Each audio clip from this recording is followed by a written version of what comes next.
Bonjour tout le monde, j'espère que vous allez bien. On se retrouve dans ce nouvel épisode de podcast avec monsieur Valentin Tronel, Salut. aka Valentin OTZ pour les intimes. Ah d'accord, Machine ça de... allait sortir. J'étais obligé. Machine de handstand, on se retrouve sur ce super parc de l'étang salé. Là tu vas aujourd'hui. Bon ça va super, hein. Tranquille, Super, bien reposé. bien reposé, jour de repos demain. Du coup, est-ce que tu peux te présenter pour ceux qui ne te connaissent pas? Je m'appelle Valentin, ouais. Je viens de m'arriver, mal. Je fais du street depuis 2014, un truc comme ça. J'ai commencé vite fait cette rep, hein, voilà, vas-y. Et petit à petit je me suis dirigé vers les statiques et finalement vers principalement les équilibres. Principalement les équilibres. Et qu'est-ce qui a fait que tu as choisi du coup plus l'équilibre que cette rep, le statique? Cette rep c'était pas du tout mon délire, c'était un coup chiant. C'était sympa au début, mais vas-y, je me suis plus amusé à essayer de faire des planches, des trucs du genre. Et au début, j'étais nul en handstand, sa mère, vraiment, genre, c'était pas mon délire. Je commençais à faire des moteurs en force, des petites planches presse vite fait dégueulasses, mais je tenais pas mon handstand. Et à un moment, ça m'a saoulé, je me suis dit, vas-y, mec, faut le taffer, donc t'es obligé de l'avoir, c'est un truc de transition, ça va forcément de sérieux. Donc j'ai taffé et je me suis dit, putain, c'est cool ce truc.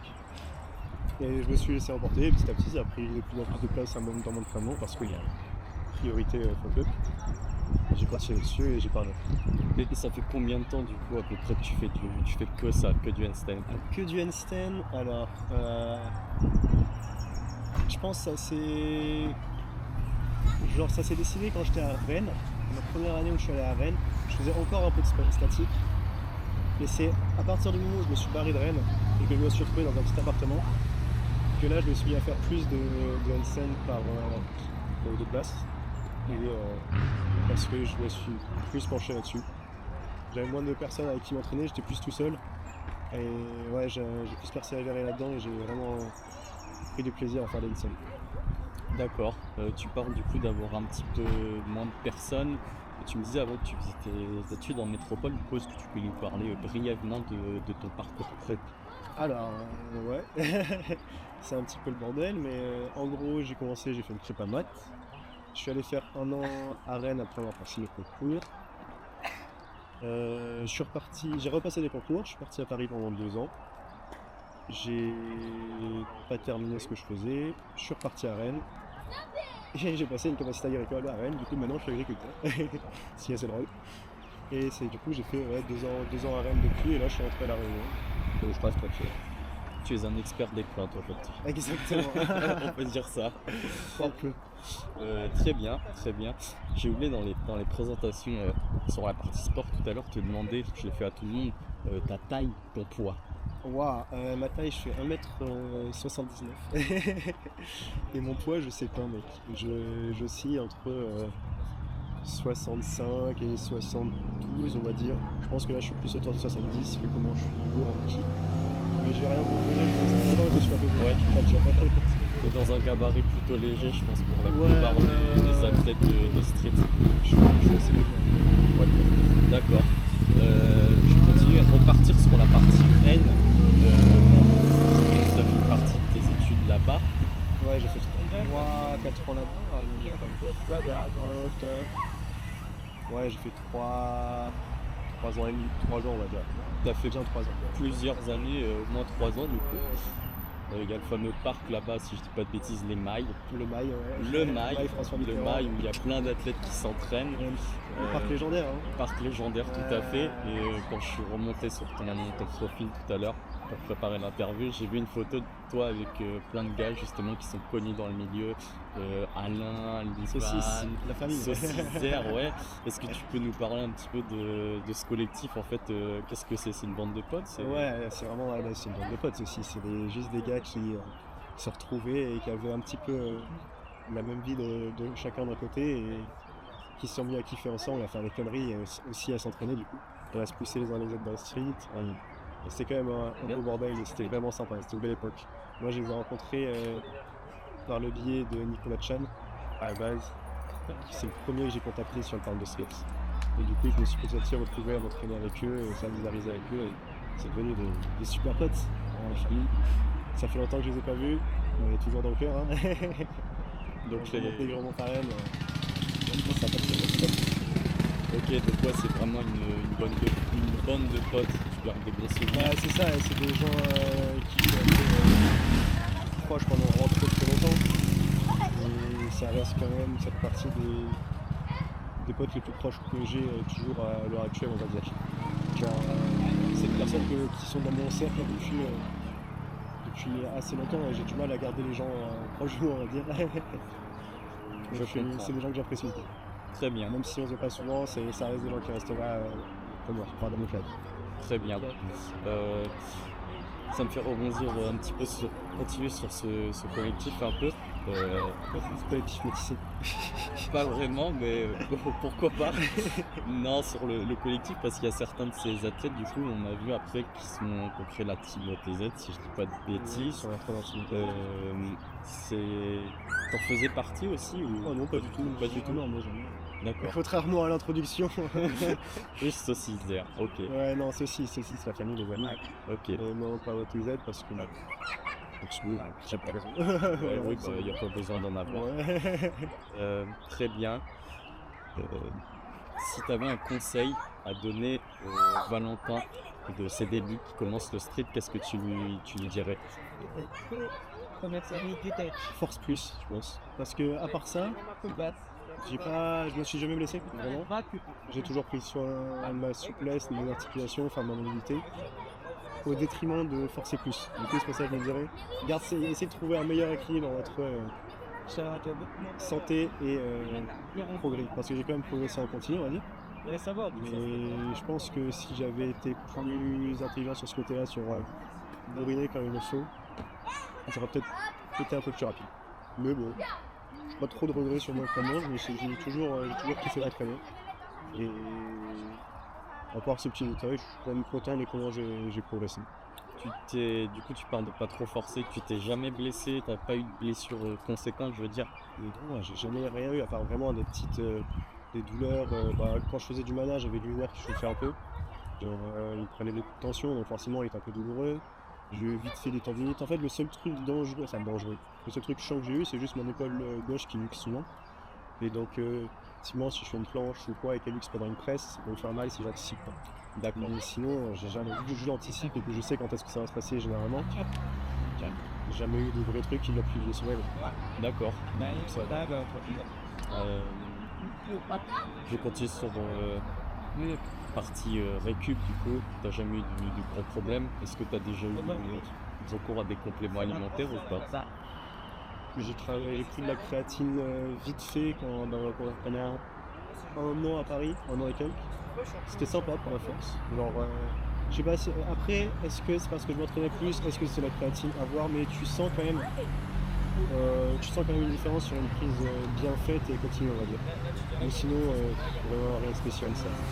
Créatine principale. Ouais, parce que chez l'activité, on a toujours essayé juste de manger au max. En parlant d'alimentation, tu fais un petit peu attention, tu vas vraiment Vite fait. Après, je mange quand même pas mal de fruits pour voir les stats. Des fumées, je mange des citrons encore. J'ai un champ de citron, je trappe 2-3 citrons, je mange ça, je suis content. Ouais, bah t'as raison. C'est pas ce qui manque à la Réunion, de toute façon, on est gâtés. Non, genre, du coup, j'essaie de manger au max de fruits. Les légumes, c'est pas trop mes délires, mais bon, avec. Sinon, je mange, j'ai faim, enfin. Si je veux manger du sucre, je mange du sucre. Tu te fais plaisir en mode flexible. Je me nourris de la cantine Nutella. Ça t'empêche pas de progresser visiblement. Ça marche super bien. Très bien. C'est un peu Très bien. On continue sur l'aspect sport. T'as déjà fait de la compétition ou pas? Parce que sur ton profil, il y a beaucoup de très belles photos. Mais je t'ai jamais vu, j'ai pas vu de photos de toi sur un lieu en particulier, une compétition. J'ai fait une fois de la compète. C'était, je sais même pas quand c'était, ça devait être en 2015, 2016 peut-être, avec le premier pote et que je me suis fait avec le street. Du coup c'était le 10. Je l'ai rencontré du coup, au tout début avec Sébastien sur le street. Oui, et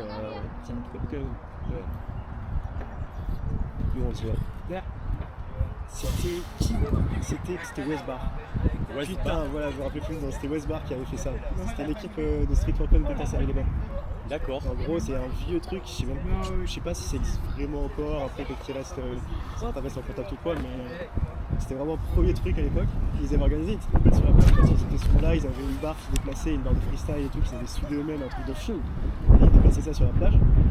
Et il y avait une compète set and rep et freestyle. C'était en séparé ou dans le même. Non, dans la même journée, mais en séparé, deux trucs différents. Ok. Et du coup, j'ai fait les deux. J'ai fait la compète freestyle parce que Mehdi l'a faisait, il m'a dit vas-y frère, ok. Du coup Mehdi l'a gagné. Et je me souviens, il y avait une grosse foule suppie, un peu moche, mais en haut de la barre et tout, bien stylé. À l'époque c'était rigolo. Et moi je me fais de la merde, je me fais imposer au premier round, au deuxième round, j'avais fait une vieille struggle, un ici, voilà, fini, j'avais plus rien à faire. Et par contre j'ai gagné le second round. Ah ouais. Le truc le plus improbable alors que je ne m'en faisais pas. Et sur vraiment sur un pierre-feuille ciseau. Comment ça sur un pierre-feuille? Ça n'avait aucun sens parce qu'en gros, il fallait faire un. D'abord, c'était un circuit en lesté, donc je suis en mode j'étais à. Et une fois que les deux meilleurs s'affrontaient après en traction muscle-up, traction dips, un truc comme ça, ou dips, non, traction muscle-up dips peut-être, un truc du genre. Et du coup, on n'avait pas fait le même rep sur le muscle-up traction dips, mais on avait le même point, avec le son de numérotation. Mais du coup, on était à égalité, et j'ai un mec qui s'est fait de l'eau, il a fait un chiffou. Ah, ça s'est joué là-dessus? Ouais, ça s'est joué sur un chiffou. Voilà. C'est pour ça, genre, vraiment, la victoire la plus volée. C'est vrai que ça fait un petit peu hasard, quoi. Mais ça n'avait aucun sens, c'est la seule compète que j'ai fait. Ouais, j'ai aucune autre. Vraiment, mais en freestyle, du coup, t'as dit, t'as fait un ici, t'es une straddle. Pas d'agilité, du coup. Pas de 3-6, pas 180, t'en as déjà fait? Non, même pas. J'ai essayé de mettre un shrink et c'est tout. Non, j'ai jamais taffé une magie. Jamais. Genre, je vais juste taffer le shrink quand je m'entraînais avec Mehdi, je me suis entraîné pendant 2 ans à la gym à Saint-Pierre. Du coup, il m'avait appris à faire shrink. J'ai raté 3 fois le shrink, c'est tout. D'accord. Je peux pas dire que j'avais quoi. Ouais, oui. Non, j'ai jamais vraiment été attiré par ça. Vraiment le. D'accord.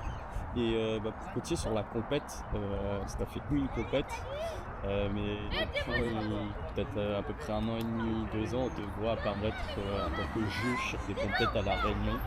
Ouais, depuis mois, ça fait quelques mois. Peut-être. Ouais, t'exagères. Non. En tout cas, cette année, on va dire. Ouais, cette année 2024, on te voit pas mal être juge sur des compètes.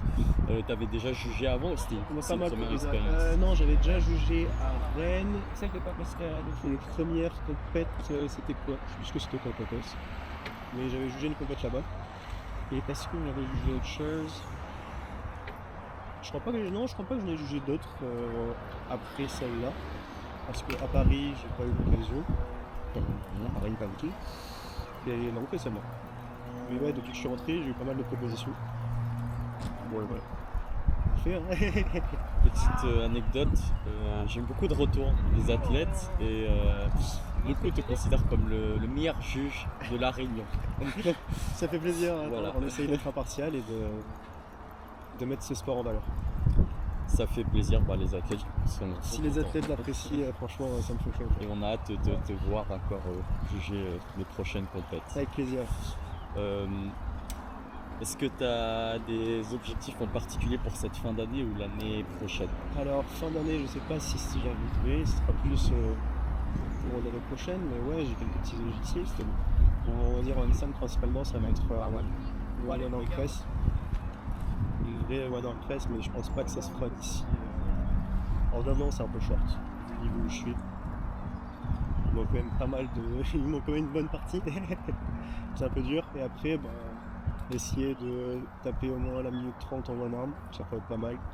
Là, je suis autour des 50 secondes, 1 minute régulièrement, donc avec la fatigue de taf, ce qui est assez cool, je suis content. Donc je peux peut-être viser pour 1 minute 20, 1 minute 30 d'ici 6 mois, je pense, si j'arrive à continuer à taffer en endurance comme ça. Faut que je vois pour quelle part me prend la one arm press à côté. Mais ça reste les 2 objectifs principaux, monter l'endurance et taffer cette fois-ci. La one arm press, du coup, si tu te mets en one arm headstand et en one arm planche et tu presses? Non, depuis le one arm sit standard. D'accord, d'accord, Ça va ok. être sympa la caméra.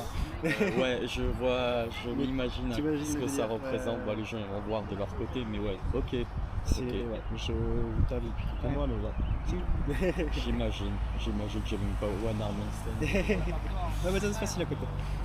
J'en profite que. Ouais, bah oui, forcément que c'est plus facile. J'en profite que tu sois là, du coup, j'aimerais te poser un peu des questions sur le vocabulaire du handstand. Parce Ok. que oui, je connais juste les variantes basiques.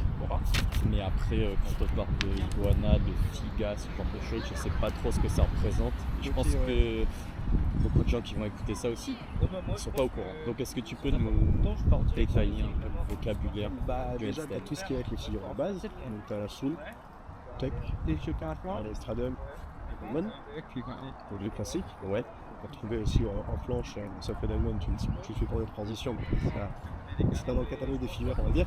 d'accord. Ensuite t'as tout ce qui est flag, Sur le côté. des side bend, flag sur le côté, et après leurs différentes variations que tu peux faire. En gros le flag ça va être une position en flexion de colonne et tes jambes, etc., ton bassin peuvent être orientés dans différentes positions. T'as le figa qui est un 7 twisté.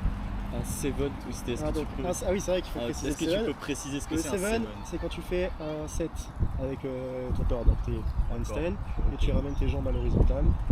Ça te fait un set. Avec la D'accord, forme où tu t'équilibres. C'est selon le sens où tu le regardes, évidemment. forcément. C'est ça le 7. Et du coup, un figa, ça va être un 7 où tu vas garder ton alignement d'épaule, mais tourner ton bassin de 90 degrés. D'accord. Et pareil, du coup, ça c'est une figure sur un bras. Sur un bras. C'est un peu, on va dire, c'est pas vraiment l'opposé du flag, parce que c'est pas un side bend de l'autre côté, mais c'est les deux tendances que vont prendre ton handstand quand tu vas t'équilibrer. Soit tu vas partir un peu en flag, donc tu as ton bassin qui va tomber du côté de ta jambe, ton porteur, Ouais, si t'es sur la droite par exemple, tu vas tomber comme ça, soit en figa, donc sur le côté de la main non porteuse pour être équilibré. Donc tu vas bouger entre ces deux positions-là globalement. d'accord. Tu vas pas passer d'un flag d'un côté à un flag de l'autre. Genre, généralement, quand tu pars sur le côté de la main non porteuse, tu as cette espèce de rotation de bassin qui peut venir. D'accord. Je visualise ce que c'est, mais je mettrai des photos à l'écran parce que je pense Je que mettrai tout le des monde ne vidéos, si tu comprend veux. pas. Bah, si tu as Je des t'enverrai vidéos des petites de vidéos. toi, avec plaisir. Ce sera beaucoup mieux. Ce sera beaucoup mieux. Très bien. L'iguana. Alors, l'iguana, ça c'est un grip. Et ça se retrouve aussi en strict, en planche. C'est vraiment juste le grip. D'accord. Et du coup, d'autres variantes où j'ai raté quelque chose. D'autres variantes. Le holoback peut-être. Le holoback Ouais, handstand, je sais pas holoback, si ouais. c'est considéré. Si, c'est dedans. Sinon, non, moi je pensais au Katkoff. Donc, ça, c'est un. Tu vas faire un figa et un flag en même temps. Enfin, genre, pour l'imaginer, c'est vraiment, tu te places en figa et tu casses ton bassin pour avoir les jambes qui vont à la verticale. Donc, si on regarde ton corps, tu vas avoir ton buste qui monte, ta fin de colonne qui se flexe avec ton bassin qui est là, et tes jambes qui sont tournées vers la verticale, vers le haut. Donc, ça fait un truc ching et les jambes qui montent. Ah ouais, c'est quand même. Donc ça, pareil, c'est un autre répertoire de figures qui s'appelle le Katkoff. Et tu as plusieurs variations, pareil, etc. Sinon, ouais, d'accord, ouais.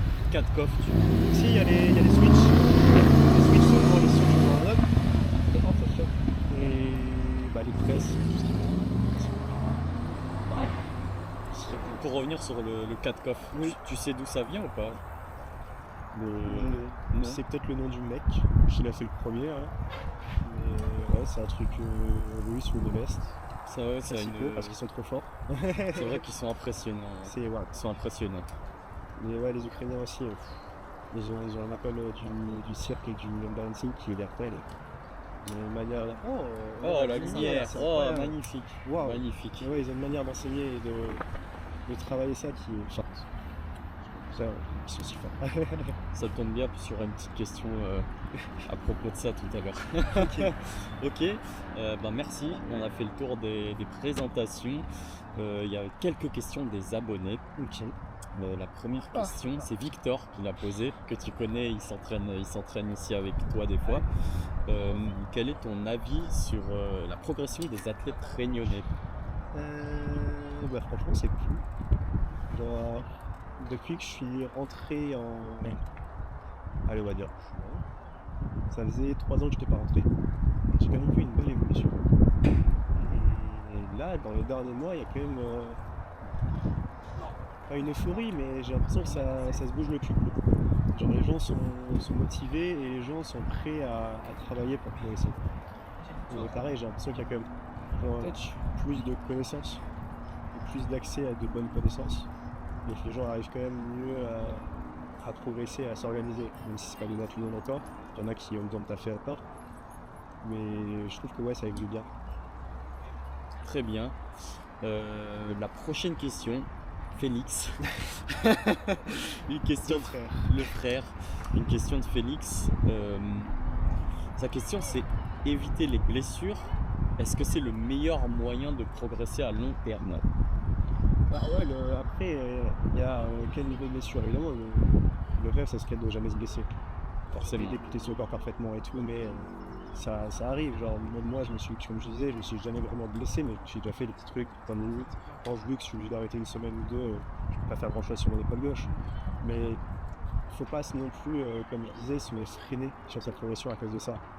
Faut continuer de taffer et si jamais la blessure arrive, il faut essayer d'adapter et de faire avec. Mais c'est vrai qu'il faut toujours taffer à reconnaissance de cause, bien s'échauffer, bien faire sa mobilité quand c'est nécessaire et pas forcer sur un truc que tu sais que ça passera jamais et que tes tendons ils sont pas préparés parce que tu l'as jamais essayé de ta vie ou que tu es à 3 progressions en dessous. Il y a des trucs, des principes logiques à avoir, mais il faut savoir forcer quand il faut aussi. Ça revient à ce que tu disais tout à l'heure. C'est trouver un équilibre entre comment tu vas forcer, comment tu vas récupérer à côté et comment tu vas taffer ta mobilité, etc. Ça nous amène sur la prochaine question, encore de Victor. Quelle est selon toi la meilleure méthode d'entraînement? Comment toi tu t'entraînes par exemple? Il n'y a pas de meilleure méthode d'entraînement, ça veut rien dire. La meilleure méthode d'entraînement, c'est celle que tu arrives à garder le plus longtemps possible, sur laquelle tu as des résultats et qui te plaît. Et qui convient aussi à ton emploi du temps. C'est ça quand même des paramètres à prendre en compte. Moi là, la méthode d'entraînement elle est un peu aléatoire. J'essaie de faire le plus possible en le moins de temps possible, ce qui n'est pas forcément bien. Mais grosso modo, j'essaye de faire une bonne heure et demie de handstand le plus souvent possible. Donc chaque jour, si je peux, je fais mon heure et demie de handstand assez intense. Donc je fais des sets qui durent généralement 2 minutes, au moins 2 minutes. Donc où j'enchaîne sur 2 combos sur un bras. Et j'essaie de mettre ça, vu que mon training est court, j'essaie de mettre cette intensité dans mes sets, donc beaucoup d'endurance, aller vraiment jusqu'à c'est dur de tenir une scène en straddle limite avec les chocs en progression. Et ouais, je répète ça plus souvent. Après, comme je disais, je m'entraîne pour la presse, FIGA et compagnie. Je vais les répartir dans mes différents entraînements. Chaque jour aura son focus principal avec une base qui reste la même pour fixer le sommet. Mais sinon, ouais, je priorise certains éléments et c'est eux que je vais retrouver le plus dans mon training. Et tu parles de sets, tu prends combien de temps de repos entre tes sets vu que c'est intense? Pas forcément des masses, hein. Ça peut être 30 secondes parce que je regarde une partie de la vidéo, j'ai fait de la merde et je suis pas content de comment j'ai fait le combo et du coup je vais refaire instant parce que j'ai les sensations encore en tête et que je sais que je peux corriger vite. Ou bien ça peut être si par exemple je suis sur un combo où j'essaie de faire des one press devant beaucoup, des négatives, des trucs comme ça, je sais que j'ai de l'énergie, je m'adapte en fonction du prochain set. D'accord, très bien. J'espère que ça aura répondu à Victor. La prochaine question, c'est Ibra qui l'a posée. Il demande comment ajuster sa forme sur la straddle et bien la renforcer. J'imagine que s'il pose cette question, du coup, il est peut-être un peu affaissé, ou peut-être un peu en portefeuille, en pike. Ouais, il y a plusieurs trucs possibles. Déjà, il faut savoir bouger mon le vent qui s'est levé d'un coup. Il faut savoir si déjà tu sais appliquer la bonne forme, si tu sais vers quoi tu dois aller comme activation musculaire. Parce que si tu essaies de faire un truc et que tu n'as aucune idée de ce que c'est, ça va être un peu compliqué. C'est comme si tu as un piaf que tu essaies de voler mais tu sais pas que tu battes des ailes. C'est compliqué. C'est un peu compliqué. Ouais. Et du coup, il faut déjà essayer de savoir si tu maîtrises ces activations-là ou pas. Si tu as la force pour te permettre de les activer pendant le straddle. Si ça se trouve que tu es juste trop faible pour pouvoir faire un straddle clean, mais tu peux par contre faire une belle advance sec avec les bonnes activations. Donc c'est très différent de la personne en fait. Déjà il faut vérifier, comme je dis, il faut la force nécessaire, savoir si tu sais placer les activations et on va les placer ensemble. Est-ce que tu peux rentrer un peu plus dans les détails d'activation? Bah, du coup, on parle de protraction dans la jambe d'appelé, intéversion du bassin, alignement, et après il y a aussi tout ce qui est proprioception, donc en termes d'alignement, tous les trucs de la ligne, Pas mal. bassin, La place. ouais, Pas mal. le 35 sans ça foule, le MD c'est plus joli point. Ouais, c'est plus esthétique. Oui, voilà, mais ça va être le principal placement, on va dire, dans ce moyen. Après il y a tout ce qui est aller chercher l'extension sans aller chercher la cambrure, et garder cet équilibre entre se fermer mais s'ouvrir, garder la grandeur, ne pas être affaissé sur sa colonne. C'est penser à se faire tirer comme s'il y avait un fil qui tire ta tête. Comme si on voulait peut-être étirer. C'est ça, étirer ton corps, c'est comme un handstand, il faut se grandir, il faut essayer de prendre de la place et pareil, avoir un regard qui ne va pas être trop là, trop devant non plus, assez équilibré. Je pense que j'ai bien mis dans le micro, c'est sympa au montage. Ouais, t'en fais pas, je rattraperai ça. Mais du coup, ouais, il y a plein de facteurs et ça dépend beaucoup de chacun aussi. Très bien. Très bien. Bon, en tout cas, j'espère que ces conseils aideront Ibra. La prochaine question, c'est une question d'Angelo qui te demande pourquoi ne pas avoir continué de performer dans le street? Parce qu'on sait que tu maîtriser, je ne sais pas, beaucoup de mouvements qui nécessitent quand même un certain investissement, beaucoup de travail qui sont considérés. C'est la planche, c'est tout. La planche, après le mana, je sais que c'est considéré quand même comme un mouvement avancé. C'est vrai. Mais en fait, je me suis trop tourné sur le handbalancing et ça m'a trop plu pour que je continue à faire ça. Il y a quand même une partie de moi qui avait toujours envie. J'ai toujours envie de faire de la planche. De temps en temps, il y a une training où je préfère les handstands et genre je fais la planche comme ça juste parce que j'en ai envie. Ça va pas me faire progresser des masses, mais c'est juste pour le kiff. Mais sinon, ouais, c'est vraiment le fait d'avoir fait l'handstand. Je suis tellement concentré là-dessus et j'ai passé tellement de temps à faire que ça et à kiffer pouvoir m'entraîner pendant 5 heures en continu comme ça là dans une journée tranquille sans être en PNS. Du coup j'ai un peu délaissé le côté force et le côté compétition là. D'accord. Et tu front lever, du coup tu as jamais touché? J'ai essayé j'ai essayé un petit peu vite fait. Bah tu vois le force plus ça aurait été pas mal en France, mais je trouve ça stylé, big respect à Xen, mais non c'est pas mon délire. D'accord, très bien. Bon, on a fini les questions des abonnés. On va passer sur la partie questions rapides. Questions rapides, un peu plus léger. Après descente rapide, question rapide. Exactement, bah, pour ceux qui n'ont pas la ref, je réponds tout de suite. Vas-y, si tu veux l'expliquer, ce sera mieux. C'était quand? C'était à la... l'ISC2. C'était à l'ISC2, ouais. Ok. C'était le meilleur com ça, c'était sur une chute de handstand ou un truc comme ça. C'est ça. On a eu le droit à un commentaire de monsieur Arthur. Oh, descente rapide.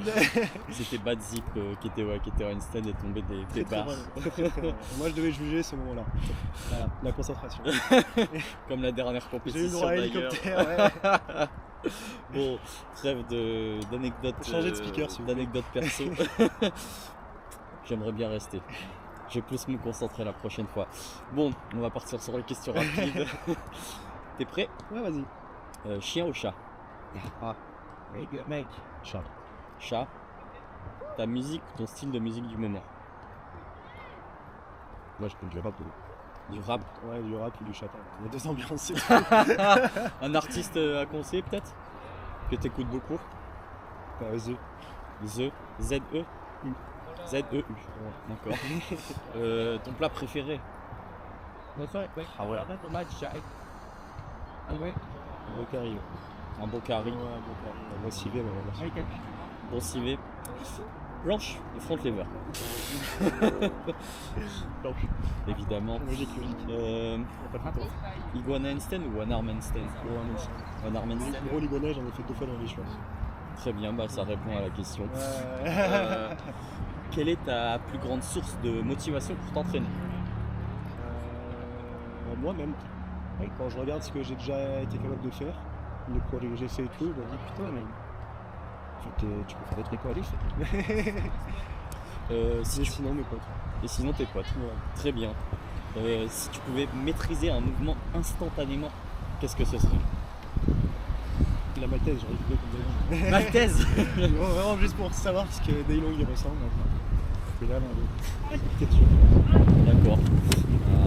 Avec les élastiques. Non, j'ai déjà fait, c'est pas la même sensation.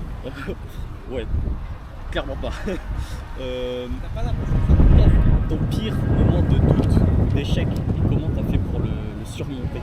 Ouais.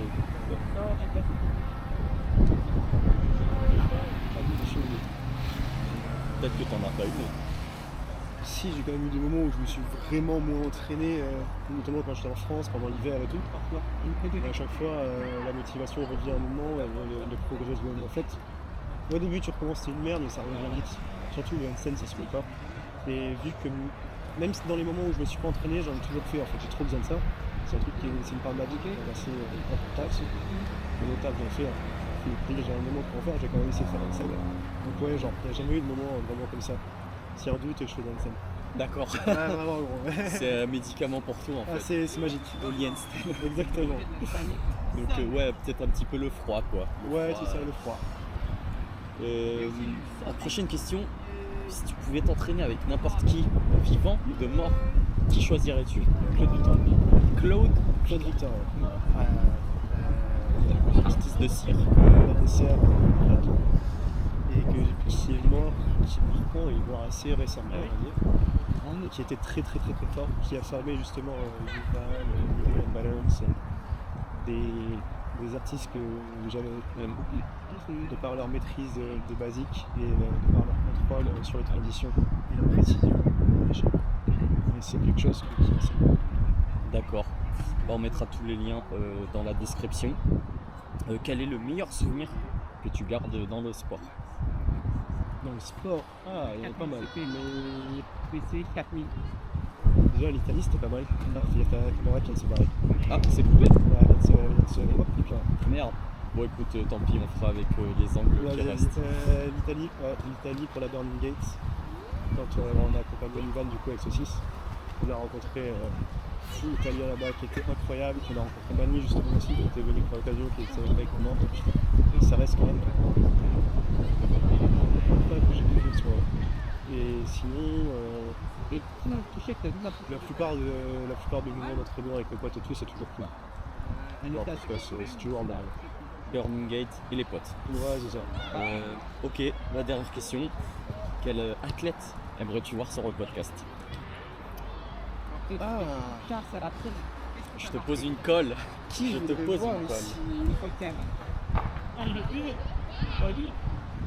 Ça peut être. J'aurais dit un petit Teddy Nourri, tu vois, Oh. pour l'ancienneté et tout, Oh. parce que voilà, quand même, Teddy, c'était un des gars à l'époque quand j'ai commencé, c'était un mec chaud de la reine, quoi, vraiment dans les meilleurs. Quand il avait gagné la compète et tout, le championnat de la Réunion et tout. Ouais, j'ai déjà vu des vidéos de lui. Et Team SBL. Et sinon, Ah, aucune idée. On va faire un podcast sur toi. Peut-être, j'en ai déjà fait un sur ma chaîne YouTube. Tu le fais avec un miroir et tout. Peut-être un jour si quelqu'un m'invite. Si tu m'invites, si tu fais un podcast un jour, Je fais un je ne sais podcast pas. sur toi. En vrai, ouais, je sais pas. C'est la fin de cet épisode numéro 5 de la saison 2 de ce podcast avec Monsieur Valentin. Est-ce que tu as un mot à passer à quelqu'un en particulier ou à la communauté? Non, mais continue de nous entraîner, hein, c'est cool. On reste bien. Continue de farcer. De me là. Ciao. Ouais. C'est vraiment.